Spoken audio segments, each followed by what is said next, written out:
move right along. You can start without me because I'm here, but I'll get logged in. Okay. Yeah, microphone's off. Oh, that's why. For some reason, this meeting didn't show up on the calendar.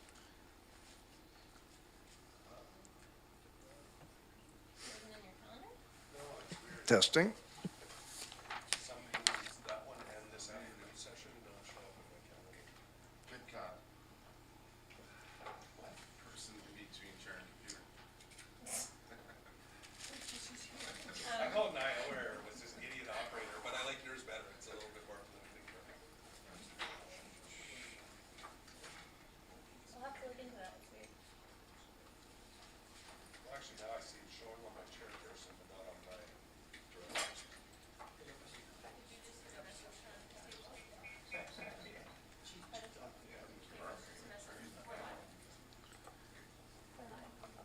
Good morning, everybody, and thank you for attending this Governance Select Committee. My name is Ben Martman. I am the Director of Area H, which is the Diamond North Oyster, and I'm chairing this committee. I'd like to make an acknowledgement that we are coming from the traditional and ancestral territories of the Coast Salish and the Nuu-chah-nulth peoples. I'd like to recognize we have an alternate here. Welcome, Director Salmon. And any other alternates? And we have people online, so we're all set. We have quorum? And we have quorum. Great. Anybody, just a reminder, if you can put your electronics on mute, and we will get started. If you want to take us on out.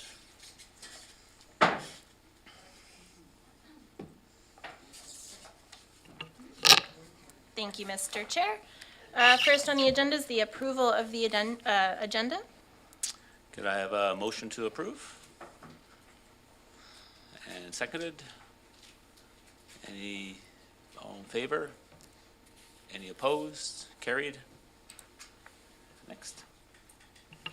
Excellent. So next up on the agenda is the adoption of the minutes. So the Governance Committee minutes of March 22nd to be adopted. Any errors and omissions? I may have one. I'm not sure if Chair Stone should be as Chair Stone or Director Stone in that, in the minutes. Okay. Just, so just what the one change there. Any other errors or omissions? Hearing none, have a motion made, seconded, all in favor, and carried. Moving on. Thank you, Mr. Chair. Next up, we have public input period. Anybody we have- online or anybody from the gallery? One from the gallery.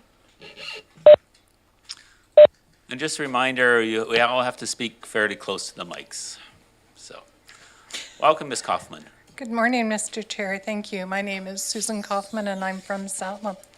It's evident that a lot of time and energy has gone into redoing the Code of Ethics for the directors, and that should be acknowledged.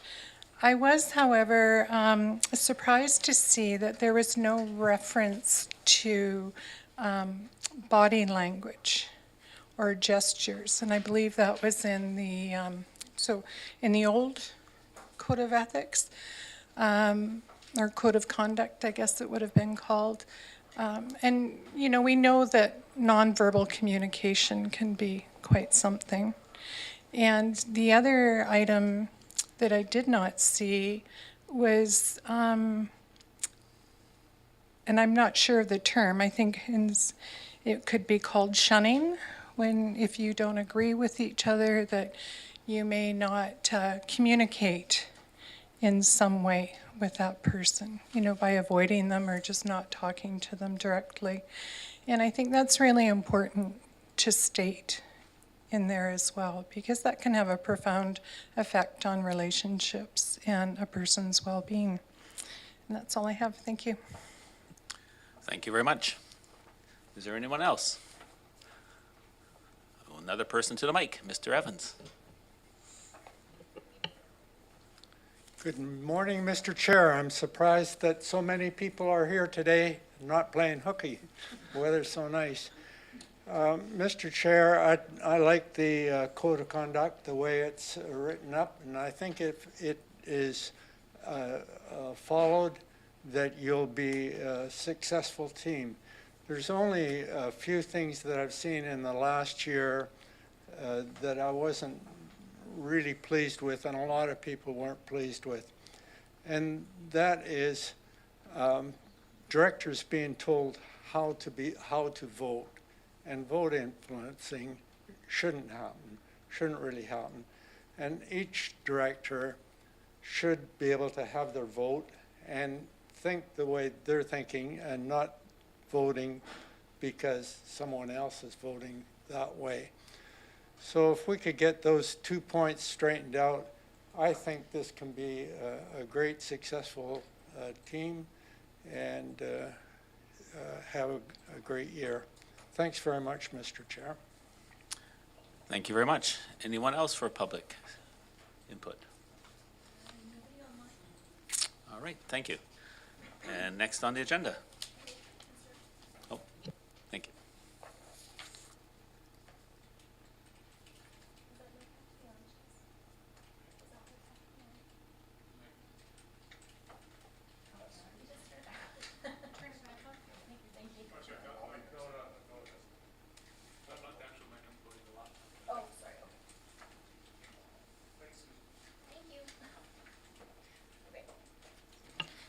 Next up on the agenda is number 8, reports. Report from the Human Resources Division, re Code of Conduct for Elected Officials Policy. And this is for information. Welcome, and Mr. Pidal, you have a bit of a presentation for us? The presentation, so essentially, There we go. Essentially, what you have in front of you from the report that I provided last week is a revised iteration of the Code of Conduct for elected officials. You'll have noted that the changes that I've made are placed in bold and or struck through. I have received a few questions as I was not present at the last governance meeting. Unfortunately, I was away in Mexico.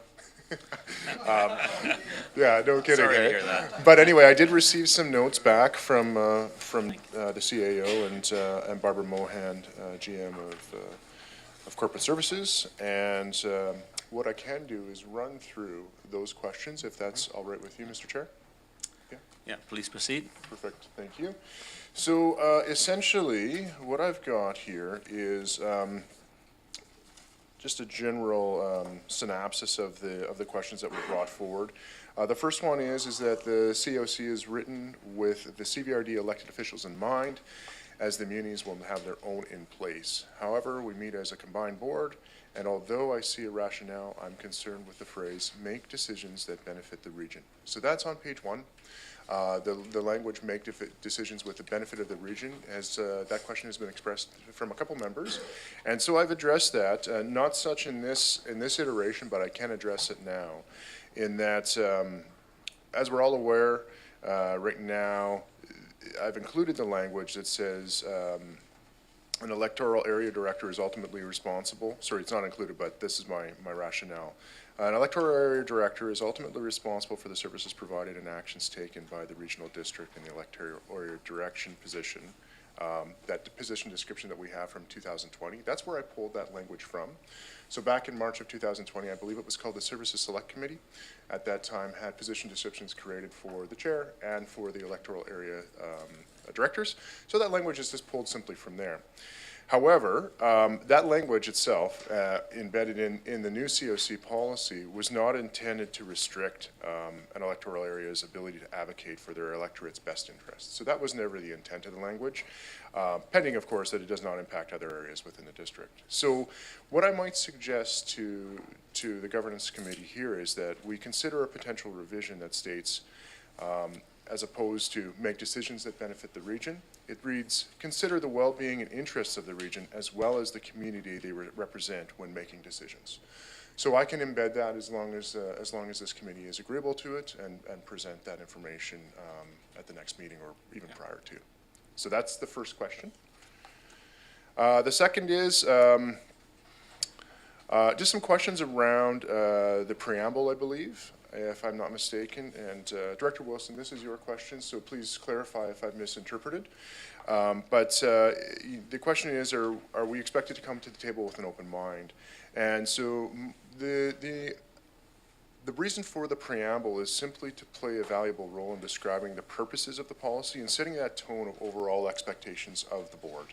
And so that's the intent of it. And so if you wish, through the chair, Director Wilson, if you wanted to just expand on what your inquiry was on that question. But I believe that that's what you were getting to. Yes? Okay. Thank you. Yeah, if I could just respond to, yeah, exactly, Mr. Patey. It is clarification of what I said before about, benefit the region, so thank you for that, and thank you for sorting that out as well. No problem at all. Third, we have a question that talks about, once again, concentrating on the region as a whole rather than on the regional district directors areas. And so, once again, in that area, through the chair to Director Wilson, I would just suggest that that previous revision that I suggested would actually adjust for that as well. Number 4, in page 1, bullet point 5, wording on the whole section is the phrases are expected to. So when you look at the preamble, it reads, elected officials are expected to, make decisions. Right now it says make decisions on the that benefit the region, act lawfully, and so forth, all of the bullet points in the first preamble. So the question is, could the word expected be changed to encouraged? And my recommendation is no. So I believe that it's important that the best interests of all elected officials have the ability to hold equal understanding, particularly with regards to the training piece. So when I say expected to take on that annual training, if not everybody has the same understanding of the policy or how the policy interacts and the processes of the policy, I think both parties in those scenarios could be of a detriment.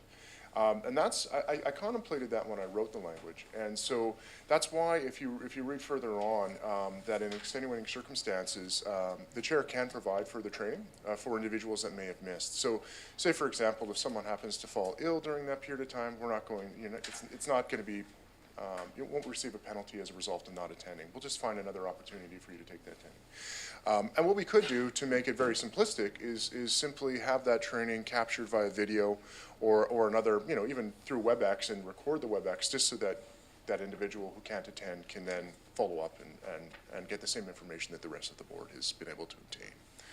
So that's how I would proceed with that one. Any questions there through the chair? No? All good. Page 6, section 231 contains a similar phrase, which reads, shall attend and participate in annual code of conduct training. Sorry, I just spoke to that. Number 6 of the questions that I've been provided speaks to attendance being mandatory. Once again, I just spoke to that with regards to training. And then as I move forward, this is some questions with regards to the language vexatious complaints. In specific, when we look to section 4511 as well as 417, which is essentially the process of remediation and then the remedies that could be applied for resolution, 417 4B denotes, if after reviewing all the material information, the commissioner determines that a member did violate this policy, then the investigation report must make recommendations. So essentially what it does, in the situation of a vexatious complaint, even though it doesn't specifically denote that the remedies in 417 would apply, they do. Because in any scenario where there's a code of conduct issue, whether it be an actual issue itself or the issue of the complaint being vexatious, the commissioner in that scenario would then be bound to make a recommendation as to which of those remedies would apply in either of the two scenarios. So whether the scenario is that the complaint comes forward and is found to have violated the code of conduct policy, 417 would apply in terms of remedies, or if it was found by the commissioner that that complaint put forward was vexatious, then once again, the recommendations would be made by the commissioner as to which remedy would be sought or could be sought by the board. to resolve that complaint. So, okay. And then there's some terminology. Then could we include or could we consider the phrase vexatious and/or without merit? So Director Wilson did provide some good definitions as to the terminology of vexatious, and I'll read that for the group just in case not everybody has seen that. So the definitions that Director Wilson has provided is there's two. Vexatious may mean instituted without sufficient grounds so as to cause annoyance or embarrassment. And the second definition is, and even worse, a vexatious complaint is one that is pursued regardless of its merits solely to harass, annoy, or subdue somebody, something that is unreasonable, without foundation, frivolous, repetitive, burdensome, or unwarranted. So with that, the request is to take into consideration the addition of or without merits. As the term vexation is commonly utilized in respectful workplace bullying harassment policies, whether it be through code of conduct with elected officials or whether it be just in general HR practice, the term vexatious is generally assumed to be, those two definitions. It quite compiles the both of it. So the term without merit could be included for further clarity, with the understanding that merit of a complaint would be determined, of course, by the commissioner. So it does add clarity. We can include it if you so wish. It doesn't detract from what the purpose is. It does add some clarity. So that would be fine.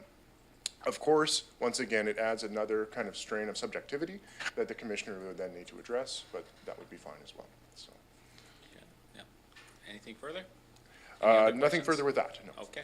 So maybe I think if we go around to ask questions and online as well, and then if we get a chance, we can do a bit of a roundtable at the end if time allows. So, Director Wilson first. Anybody else on the speaker list? Okay, go ahead. Yeah, thank you, Mr. Chair. Thank you, Ian. That's good stuff, and thank you as well for outlining the changes that were made in that document. It made it a lot easier. As far as the vexation and without merit is concerned, is it even possible to, in your list of definitions, there isn't one on what a vexatious complaint might be looked at? Maybe we could include one of these definitions in those in there? Yes. So that it's perfectly clear? Yeah, through the chair, that's a great suggestion. We can include the terminology vexatious within the definitions. That's not a Great. problem. Great, thank you. Yep. And Director Nicholson?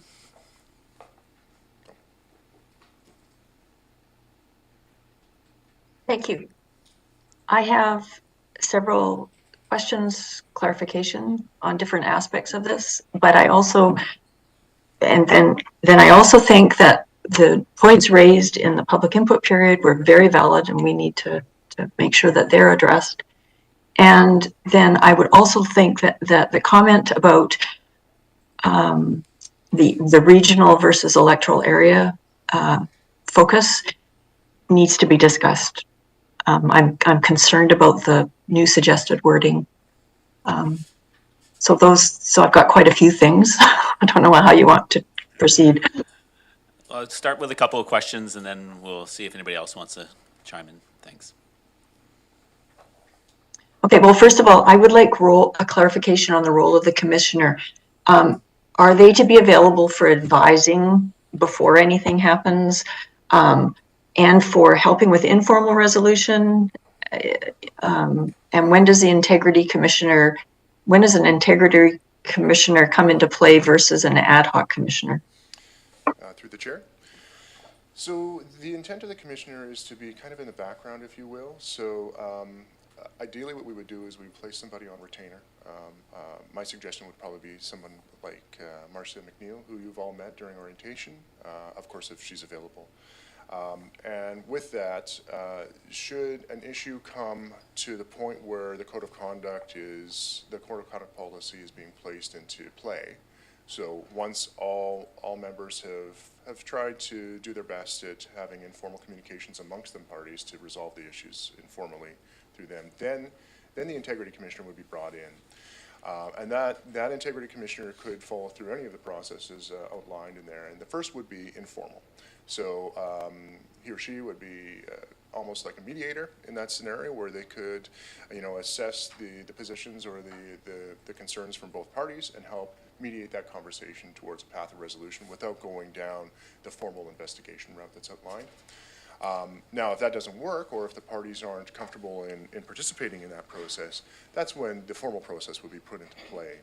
And that formal process is as outlined in the policy, where, you know, essentially there's an investigation on the complaint, the matter, all the parties are interviewed and understood, there could be witnesses, things of that nature, and then a decision whether or not the policy has been violated.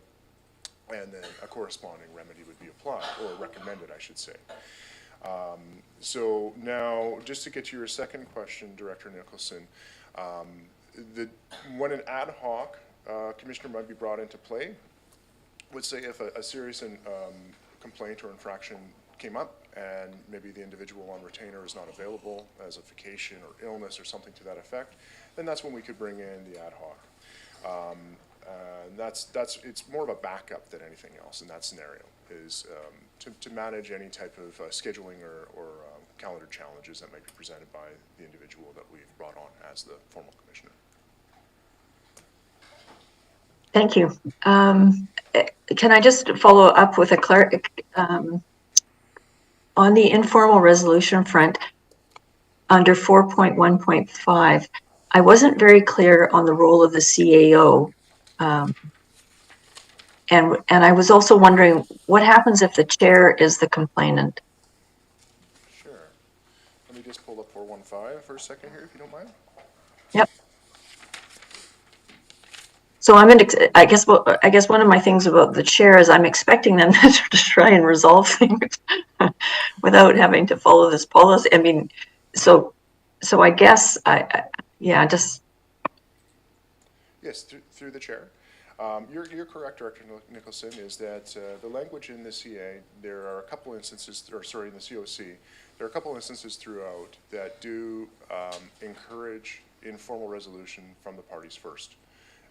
Now, if there is an instance where the chair is brought into play, in any scenario, then essentially the CAO would help facilitate the introduction of the commissioner in that scenario. And if an informal resolution process is applicable and the parties are willing, it would follow through that process with the commissioner.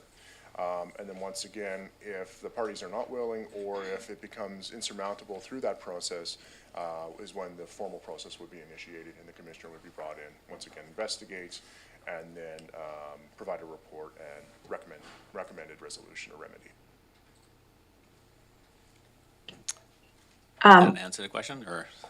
It sort of does. I just have trouble sometimes with this formal wording, and may sort of, it to me indicates discretion on whether they want to help or not, or I just thought the wording was a little odd. Okay, and so specifically which clause is odd? So 4.1.53. 3, okay. So I'll just read that out for the benefit of the board, or the committee, sorry. Where the commissioner refers the complaint in accordance with section 4151, the CAO may agree to assist in resolving the complaint directly, or may appoint a third party to assist in resolving the complaint at their discretion.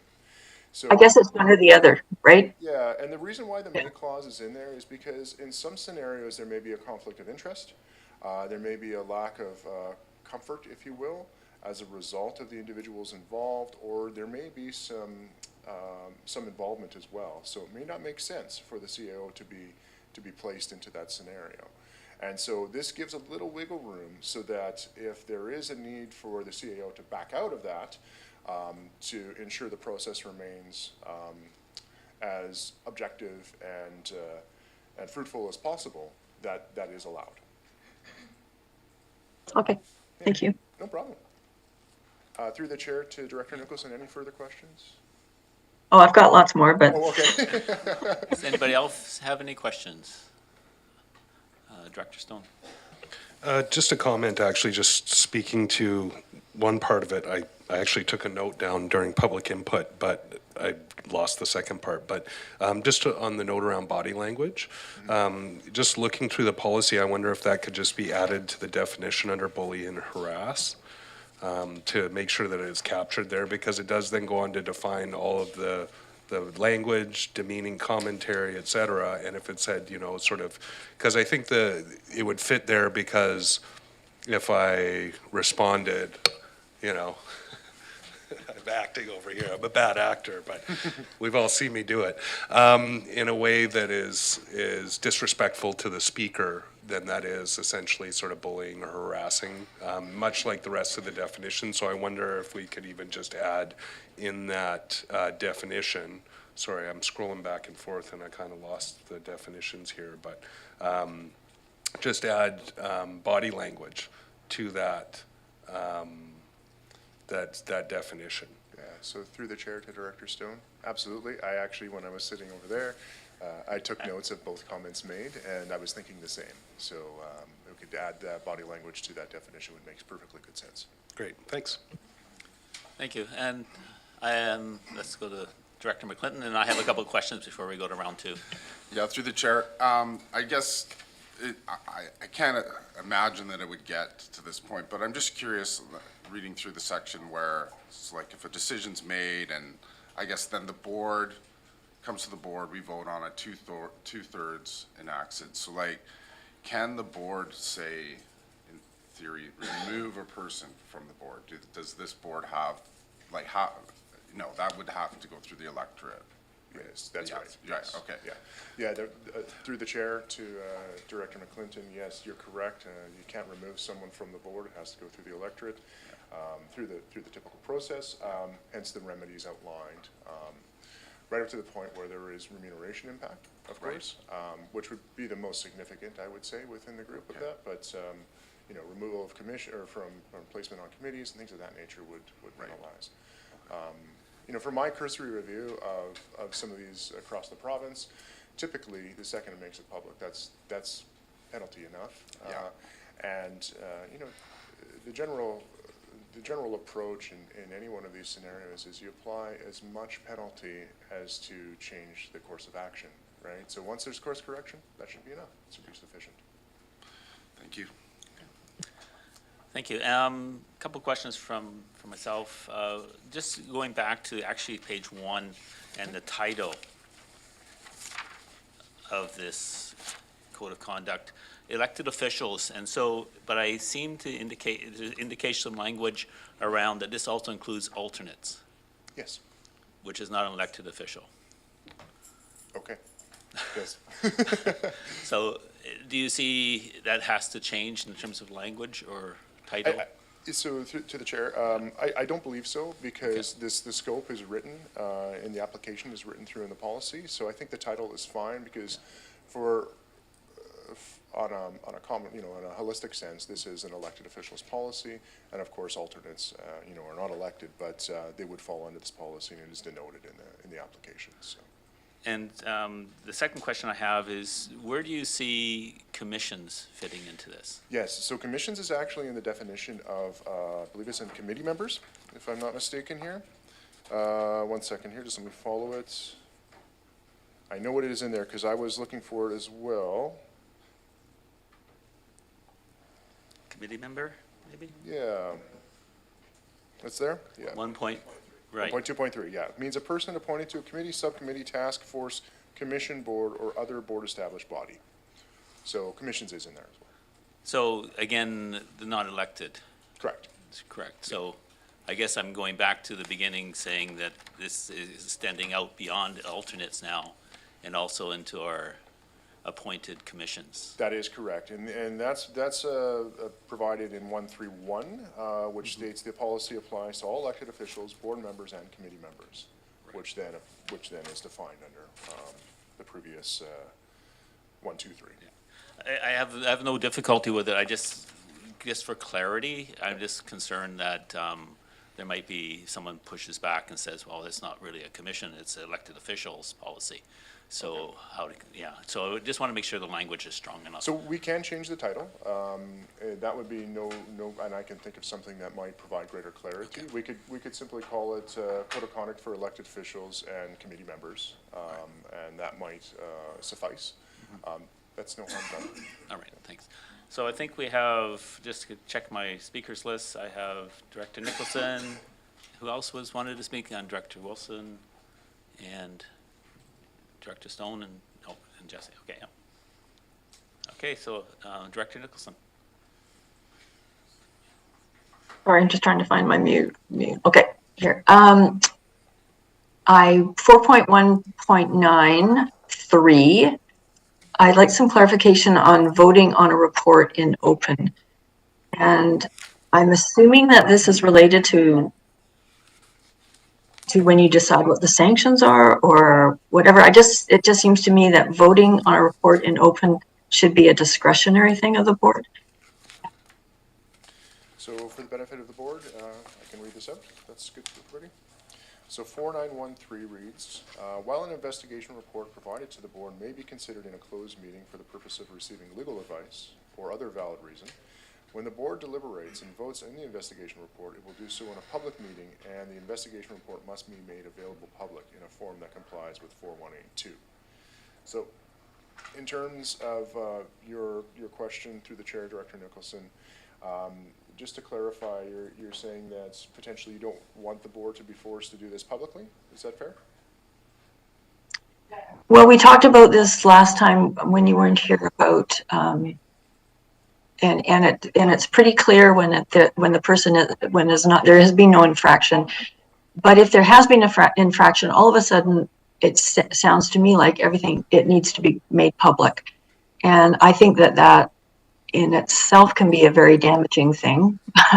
So I just, and if it's not a particularly serious offense, yeah, I just feel that there should be some discretion about that whole issue. Yeah, and so we can adjust that to be, I mean, right now it reads may be considered in a closed meeting, and then we'll do so on it. So we could adjust that language to create more anonymity, so that if there is a minor complaint that does not want to be made public, that's fine. The reason why this was written in such a way is to create that accountability within the community. And so, but you're right to some extent with regards to airing dirty laundry, if you will. If it doesn't need to get out into public, that could be fine as well. We can make that adjustment at the direction of the board, with the committee. I'm just wondering if Director Nicholson, if you also look above at 4.1817, actually, sorry, 18. At the top of the page, it also says that the CVRD shall make the investigation report available to public on board resolution. Correct. So there is a bit of a catch there. Did you see that? Yes. Yeah. Yeah, I got that point, but the other seems sort of a little in conflict with that. So what I can do on the direction of the committee is just create similar language for 4913 to mirror that on resolution of the board. That's an easy resolution to that as well. That would be great. And I have one more thing, if that's all right, Chair. Go ahead. Under the sanctions section, which I can't remember what the numbers are, in letter K, there seems to be sort of extra emphasis, and it sort of leads me to believe, and they use the word shall, so it sort of leads me to conclude that this was not supposed to be something the board may or may not use. It shall be used, or is the wording a little bit confusing here? When you speak to sanctions, are you speaking to remedies? So where it reads, sanctions may be imposed for violation of this policy include the following, and then there's A through K. Yes, remedies, right. Okay, Yes, that's remedies, fair, sorry. thank you. And with that, just for the benefit of the board, K is speaking to the remuneration penalty. So where a member of the board has been found by the integrity commissioner or ad hoc commissioner to have breached the policy, the remuneration to which the member would otherwise be entitled shall be adjusted in accordance with the following. So this is all just on the basis of recommendations of the commissioner. And once again, by board resolution, the board can determine whether or not that recommendation is either followed or something else is applied. And so the terminology shall is speaking just directly to how the remuneration penalty would operate if it was applied by the board on resolution. Thank you. You're welcome. Great, thank you. Director Wilson? Thank you, Mr. And Chair. Jesse, then Ian, yeah. And I'll get up as close as I can here. A couple of points brought up in public input period. Very good. One of the ones, of course, is body language. And this is something which I have a little bit of a problem with because to a certain extent, I'm an animated person. I like to move around. I like to use my hands to express myself. And sometimes that has and can be construed as offensive, if that's the right word. So I'm a little bit concerned about the body language bit here. I do agree there are gestures which are obviously meant to offend. That's obvious. But I think we'd have to be a little bit careful here with that kind of thing. So put it in there, but at least there has to be a lot of discretion. And I suppose that would be up to the commissioner to say yes it is or no it's not. But in the absence of any video, how do you make that that determination? The other thing that I'd like to bring up is the 90 days for a complaint to be brought forward. That's a long time. That's 3 months. And to come back after 80 or 90 days and said, you did this, it comes as a bit of a surprise to those who are being heard. Is there any possibility or is there any appetite here for reducing that 90 days to, let's say, 60 days? I would prefer to see 30 days, but is there any appetite for reducing that to, let's say, 60? Thank you. So through the chair, to address the first question with regards to body language, essentially I can understand, there are some people who are more animated than others in terms of their body language. Typically when an investigation occurs, whether it be body language, mannerisms, language, et cetera, and so forth, it would be determined as someone who ought to have reasonably known it would create intimidation or otherwise. And so that would be the general rule applied to which. So, if I'm up there just kind of flailing my arms because I'm really passionate, that's different than me doing one of these, right?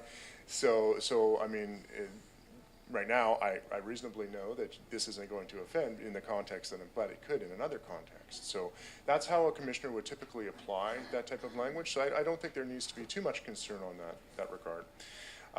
And then with regards to the 90 days, 90 days is really just best practice that I've seen throughout most policies, both in code of conduct for elected officials as well as other harassment bullying, harassment, and discrimination complaints. Now, it can be up to the board on direction. It can be adjusted to 60, 30, whatever you determine as being appropriate. Now, I don't suggest going longer than 90 days, simply because beyond that, it's really hard to remember and dig into the details of the situation. So it's up to the board. My recommendation would be to stick at 90, just because that is best practice and that's what's commonly seen. But at the direction of the board, I can move forward and adjust that as you see fit. Great, thank you. And Director McClinton? Through the chair, thank you. Perhaps just going back up to the top with the initial comments, perhaps I'm being a tad pedantic. Just learned what that word means, so I thought I'd use it. It says their business, as a business owner, I think people know what that means, but maybe it's a bit ambiguous. Would it be like the people's business or, let me find Personal where it is. business, sorry, through the chair. Yeah. Yes. Which one is it? Sorry, it's conduct their business with integrity, accountability, respect, leadership, and collaboration. So right at the very top, under preamble. Okay. There's just a couple spots in those first points that says their business. I think we know what that means, but it might be nice to just clarify that a little bit. Yeah, something along, Yeah, thank you to Director McClinton through the chair. What we could adjust that to is just conduct themselves and just take out their business. And essentially what it means is the business that you're conducting on behalf of the CVRD as an elected official. So, absolutely. And I think we have Director Morrison. Thank you. This is more of a comment, and I'll go back to the staff report. Staff report. And at the top of the staff report, when we started all this exciting venture, we talked about a 4-pager, 3-pager. And, you know, I'm sort of looking at this a bit of a broader perspective because it wasn't that long ago that we didn't have cameras on each of our faces and everything wasn't recorded. And today, you know, we just talked about body language. We didn't talk about facial expressions.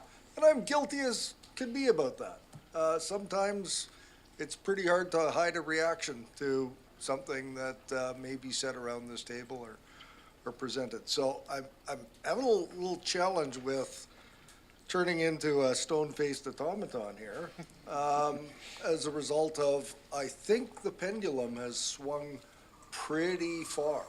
And not to say it shouldn't have, but I just looked at the page count on our policy and it's 18 pages. And is this extent required? And I know we're saying it is required. But I'm hearing from not just local governments on the island, but around the province, that it's an awful lot of efforts being put into this. And there's, it seems to me that I'm going to have to learn to not smile, and I'm going to have to really watch absolutely everything I say in the conduct of me trying to be effective in doing the business of the people that sent me here. So I'm just making that comment that we started with a 3-pager. And yeah, that's maybe the policy that we put on our website. We may not, I don't know if the intent is to put all 18 pages of a final version of this on our website, but this felt to me it's about a third longer of being an effective document that people will actually read to the end. So I'm putting that out there. Consider it for what it's worth. I don't know if staff have any suggestions as to tightening this up and making it a more user-friendly, readable, implementable document. It sure reads like it's been written by people other than normal, regular people. Feels like it's very legalese oriented, and I'm not sure that we've done our best job on this yet. Thanks. Through the chair. So in terms of length, I think you are correct that it is a lengthy document. The document does outline many of the processes that were missed in the previous document. The previous policy back, I think it was 2019 is when that started walking down that road. In terms of remedies, processes, informal processes, you know, through my involvement, not just with this policy, but with other policies of similar nature, when there is a lack of clarity, there's greater grounds for issue with interpretation. This document leaves little to interpretation, for that matter, and I think it does assist in terms of making sure that everybody's well aware of the process. And you know, is it legalese? I don't disagree. But it's legalese to the point where I think it is beneficial to the committee and the board. And so in terms of, you know, becoming a, I don't know what the terminology, stone-faced automaton. That's not the intent of the policy. I mean, I think there's still an understanding that individuals can be people, that they have the ability to react. It's when those reactions become harmful to others on the board is when this policy could be enacted. Now, in the majority of times, I would assume if that harmful reaction is felt by another, then that conversation could just simply be had. Say, hey, you know what, I don't know what your intent of this reaction was. Can you please describe to me? It's that intent versus perception. Because sometimes the perception is different than what the intent of the reaction is, whether it be verbal, nonverbal, et cetera. So for the majority of the times, when it does come up, I think that those things can be dealt with just by the parties informally. Now, when there is a situation, as outlined in the policy, where an individual feels, a board member, commission member, et cetera, and so forth, feels as though that they are being infringed upon in their ability to act as a board member or otherwise, or a member, being harassed, being unable to make comments that they feel would provide value to the board, that's when the enaction of the policy would occur. So I can understand your concerns, but I think that there's an opposite side to that coin as well. And Ms. Mohan, you had something to add?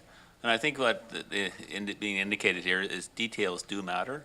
And, this is a progression, and maybe in 4 years or a couple of years when it's reviewed, it'll be going like, well, we don't need it quite as much, but maybe we'll need more. Thank you, Mr. Chair. I just wanted to add that this policy language was developed at the direction of this group based on the example of the City of Nanaimo. So this was not a CVRD authored document. This was a City of Nanaimo document that we then subsequently revised as per the direction of this group. And I think it's really important for the board to understand that, or this committee to understand that. So the other thing I wanted to mention is that we did have occasion to rely on the previous policy, and as has been mentioned, it was found lacking in some areas when we were forced to rely on it. And this policy is specifically addressing procedure in a very detailed fashion, which was where the last policy kind of failed us. When there was an issue, what was the procedure? So there was some discussion at the last meeting about an algorithm or a flow chart with respect to the procedural parts of this document, which are kind of thick to read unless you're embroiled in it, and then it becomes highly relevant. And so I think Ian and I have discussed the idea that in terms of public consumption, or in terms of reviewing the document, developing that algorithm as an appendix, as a diagram that could be attached to show the flow of what happens when a complaint is received could be really helpful for a quick understanding of the procedures. But I do think it's really important to have them outlined in detail, because in the past we have found that we relied on it and it wasn't there. Thank you, Ms. Mohan. Mr. Pauldy, anything else? Pidal, sorry? Pidal, yes. Anything else from you on that? Okay. I'm good, thank you. Yes. Director Deck.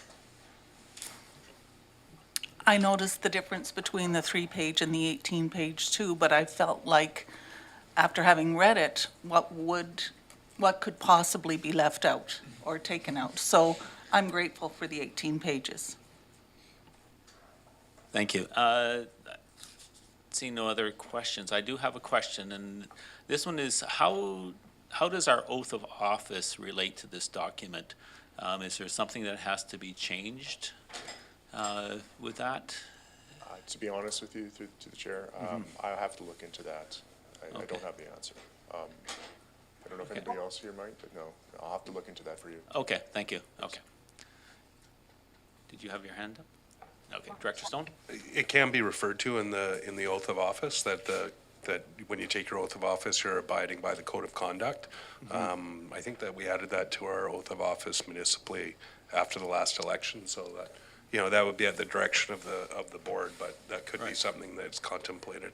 Right, because I remember language, I mean, we all took our oath of office, so it should be on our tip of our tongues, right? I do remember something about that you making decisions in the best of interest of the CVRD, and so I've heard conversations around your community, and so I'm not sure if it's going to align or if there's going to be a misalignment there. Yeah, so to the chair, yes, I can take a look at the oath of office that was made, and I can make sure that there's alignment between that language and this language as well. All right, thank you. So, and Director Nicholson, thank you. You're great. Thanks. Well, on that point, I'd like to go back to this issue of making decisions in the best interest of the region comment that was made at the very beginning, and the changes that were proposed. I've just pulled up the UBCM regional district toolkit, and there's a interesting section called corporate responsibility and they talk about the director's responsibilities to the regional district corporation, and they also talk about their responsibilities to the individual jurisdictions. And I know that this is also, from my perspective, can pose quite a problem in how people conduct themselves. And we have had, when we had our orientation, I believe it was discussed, and I know it's been discussed in the past. So I know it's complicated, but I think we need to be really clear about our expectations on that, because otherwise I think it leaves it open to some abuse, I think, potentially, or some, not abuse, more sort of political games, I guess, would be my comment. Yeah, fair enough. So, no, I'd like to just hear from some people that haven't had anything to say yet. So maybe we can just go around, Director Abbott and then Salmon, and who else is on the committee? I'm just trying to think. There's others at the table. I'd just like to go around the people that haven't spoken yet. Thank you for that opportunity. I defer to the talent around the table, and like Director's deck, I think 18 pages is appropriate.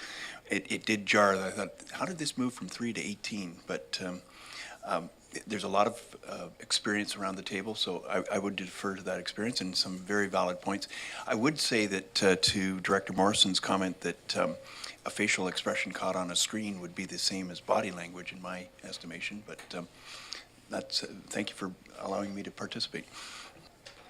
Thank you. And Director Salmon? Not really. Good discussion, and it just strikes me this is one of those things that you don't think you'll need, but then when you need it, it's good to have a lot of details, so I appreciate your work. And Director Justice, sorry, I missed something. I want just anybody else to add in, yeah, and Director Staples. Okay.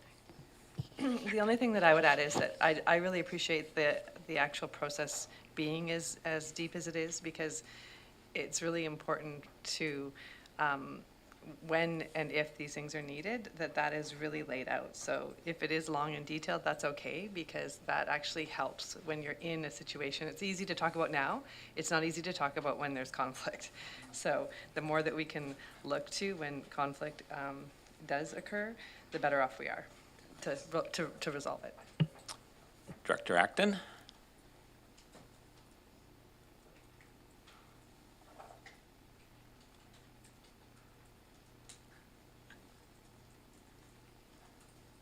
Sorry, I like swiped myself out for a second. I guess I would just like to understand better how to support it in action as things are unfolding, and how do we support each other? How do we support the chair of calling out the behavior, I guess? Yeah, that's about it. So through the chair, in terms of calling out behavior, the process is outlined in the policy in terms of if something is offensive to you, then you can bring it forward to the chair, the CAO, et cetera, and so forth, and then run through that process. Ideally, like I mentioned previously, it is encouraged within the policy that if it is an issue that is, I don't want to say minor, but one that the parties feel that they can deal with themselves, that can be done amongst the parties. Now, if there is a concern during a board session where there is an issue, you know, there's various processes available to you to oppose that type of behavior through the chair, of course. In terms of, actually, I think that's all I have to say on that matter, to be honest with you. All right, thanks. Okay, so to be clear, that's the point of when it's happening. Like, can you call a code of conduct as we would a point of order, or like so?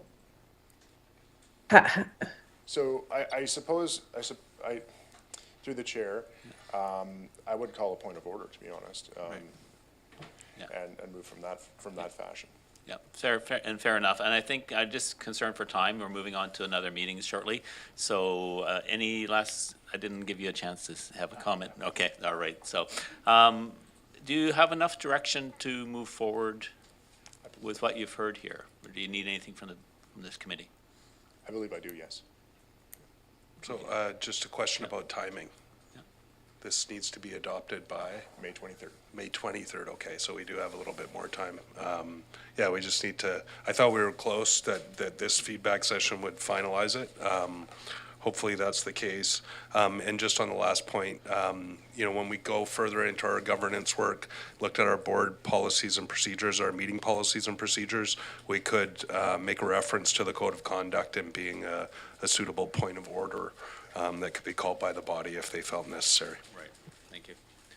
So do you need a motion or direction? Do you have enough direction from the I think I've committee? got enough direction. I don't think it's necessary to have a Okay. motion. I can just proceed forward with the feedback provided. And this will be brought back when? I'll bring it back at the next. Next governance meeting till in 2 weeks? Okay, fair enough. Yeah. All right. Sounds good. All right. Yeah. Thank you very, very much for all the work you've been done on this. Is that motion adjourned? Yeah, and, well, no, actually, I have one more question. Not on this, but, I think it'll have to be for a future meeting because this one is wrapped up and it'll be a future topic, so, well, yeah, okay. yeah, thank you. All right, Thank you very much. okay. Motion to adjourned? And seconded? All in favor? And adjourned, thanks.